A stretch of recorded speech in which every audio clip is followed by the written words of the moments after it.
How to make an image with a transparent background in 5 seconds, or even 3 seconds if you're quick.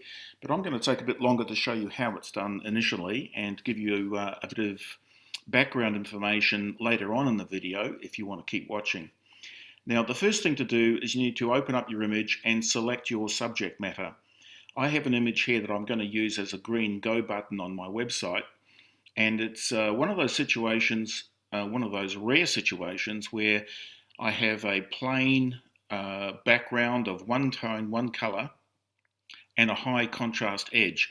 So this is probably the only instance where the Magic Wand tool, the most useless tool in the whole Photoshop toolbox, is actually usable. And I'll click on the background, see it's done, except I've selected the background and I said select your subject matter. So I'll just inverse it, and here it is. That's the hardest part, and that's the part that will take the longest in this entire process. So I've got my green disk selected, and what we do now is we get rid of the background, and we do that by placing our subject on a new layer. So go New, do not use Layer. Do not use any of these things at the top. Go down the bottom and get Layer via Copy or Layer via Cut. Now, I always use Layer via Copy for various reasons. I think from the time I first started using Photoshop and Photoshop 3, I've used that probably once or twice, but either will work, copy or cut. Just don't use any of the layer types at the top there. So there it is, you're done, finished. See? If you look in your layers palette, and if you can't see your layers palette, go to Window and make sure that layers is ticked. If it's not ticked, just select it. If it is ticked and you can't see it, it means it's hiding in one of these, behind one of these other palettes. So notice here, this is the original image as the background, and it starts out as being locked. Notice there's a little padlock there. And here's our new layer, and if you look carefully, you see that the background is a cross-hatch pattern, a checkerboard pattern of white and light grey. That means that there are no pixels there. It's empty. You've actually finished. But you can still see the background in the background image. So if I just turn the visibility off, see, you're done. Finish. That was quick and easy, wasn't it? Quite very simple. Now, what we need to do to go forward from here is to get rid of our background image. So just drag it down to the trash. If you have problems with that, just click on the little lock that was there on the right-hand side. So that's it. Now, probably for the most important step, is we need to save it in a format that will retain the transparency. If you are used to working with JPEG, you're out of luck. That will not work. If you save it as a JPEG, JPEG doesn't support transparency. It will fill all of those blank pixels all that blank area with white pixels. You don't want to use JPEG. You need to either use GIF format, or what I do is use PNG format, and I'll talk about that a little more later on.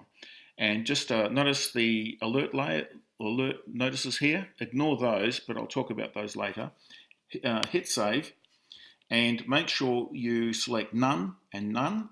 These other options were for back in the 80s when people had slow computers. And just click OK, and you're done. Finished. Now you can do all of that. Once your subject's selected, that will take the longest time, I dare say, and it'll be the most difficult part of this entire process. But once your subject is selected, it's just a couple of seconds to finish off. So that's it, you're done.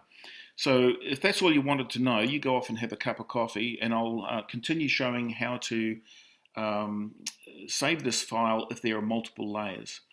Now imagine that this is a picture of planet Earth, and you wanted to have a bunch of other planets in your photograph as well, but you wanted to keep the background transparent. The areas that weren't covered by other images, you want that transparent. So in other words, what you've got is an image with multiple layers. So what I'm going to do here, I'm going to create a similar situation, but by using the text tool. And let me just, for example, I'm going to use this as a button, as I said before. So I'm just going to say go.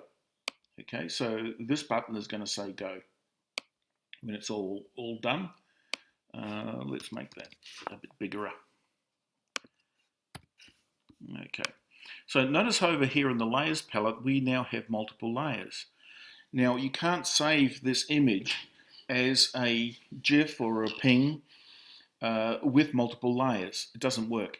So what you need to do is to flatten the image. But if we go here to layer, do not choose flatten image.